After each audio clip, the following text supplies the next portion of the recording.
അങ്ങനെ വാപ്പ പോയി കഴിഞ്ഞപ്പോൾ ഫാത്തിമ അത്ഭുതപ്പെട്ട് വന്നിട്ട് എന്നിട്ട് ഇണയോട് അലിയുടെ അടുത്ത് ചോദിക്കുന്നുണ്ട്, നിങ്ങൾ എന്താ എന്നെ കുറിച്ച് നേരത്തെ ഉണ്ടായ സംഭവം ഉപ്പാനോട് പറയാതിരുന്നത് എന്ന്. അലി റളിയല്ലാഹു അൻഹു നൽകിയൊരു മറുപടി ഉണ്ട്. എൻ്റെ പ്രവാചകർ എന്നെ പഠിപ്പിച്ചിട്ടുണ്ട്, തൻ്റെ ഇണയുടെ ന്യൂനതകൾ അതൊരാളോടും പറയാൻ പാടില്ല എന്ന്. അത് ഓളെ ഉമ്മയായിക്കോട്ടെ, ഓളെ വാപ്പയായിക്കോട്ടെ, ഓളെ ആങ്ങളമാരായിക്കോട്ടെ, ആരോടും അവളെ കുറിച്ചുള്ള ന്യൂനതകൾ പറയാൻ പാടില്ല. പിന്നെന്താ കാട്ടുക? അത് ഇസ്ലാമിൽ പറയുന്നുണ്ട്. അവൾക്ക് ന്യൂനതകൾ മാത്രമേ ഉള്ളൂ എന്ന് വിചാരിച്ചോളി, നമുക്കേ കുറവുകൾ മാത്രമേ ഉള്ളൂ എന്ന് വിചാരിക്കുക. എന്താ മൂപ്പര് കാട്ടേണ്ടത്? ആ കുറവുകളെ നിർത്താൻ നോക്കണ്ട. കാരണം വളഞ്ഞ വാരിയലിൽ നിന്നാണ് അവൾ ഉണ്ടാക്കിയിട്ടുള്ളത്. അത് നിർത്താൻ നോക്കിയാലേ ആ വാരിയല് പൊട്ടുന്ന പോലെ ഓള് പൊട്ടുന്ന്. പിന്നെ ബന്ധത്തെ പരിഹാരം അതും പറഞ്ഞു തന്നിട്ടുണ്ട് അല്ലേ? ആകെ കുഴപ്പത്തിലാക്കി വിടൂലല്ലോ ഇസ്ലാം. അതും ഇസ്ലാമിൽ പറഞ്ഞു തന്നിട്ടുണ്ട്. എന്ത് ചെയ്യണം? കുറേ ന്യൂനതകൾ ഉണ്ടെങ്കിലേ ഒരു നന്മയെങ്കിലും ഒക്കെ ഉണ്ടാവും.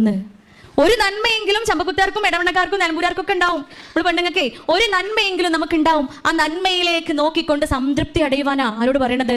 ആണുങ്ങളോട് പറയണത്. ആ നന്മയിലേക്ക് നോക്കിക്കൊണ്ട് സംതൃപ്തി അടയുക. ഒരു നന്മ ഇല്ലാത്ത പെണ്ണുങ്ങൾ ഉണ്ടോ ഞങ്ങളെ ഭൂമിയിൽ? ഉണ്ടോ? എന്തെങ്കിലും ഒരു നന്മല്ലാത്ത പെണ്ണുങ്ങൾ നിങ്ങളെവിടെ ഇല്ല? എൻ്റെ നിലമ്പൂരും ഇല്ല, നമ്മൾ ഇടവണ്ണ എവിടെ ഇല്ല. അതുകൊണ്ട് ആ നന്മയെ ചൂഴ്ന്നു പിടിച്ച് കണ്ടുപിടിക്കുക. എന്നിട്ട് അതിലേക്ക് നോക്കിക്കൊണ്ട് സംതൃപ്തി അടയുവാൻ പറയുമ്പോൾ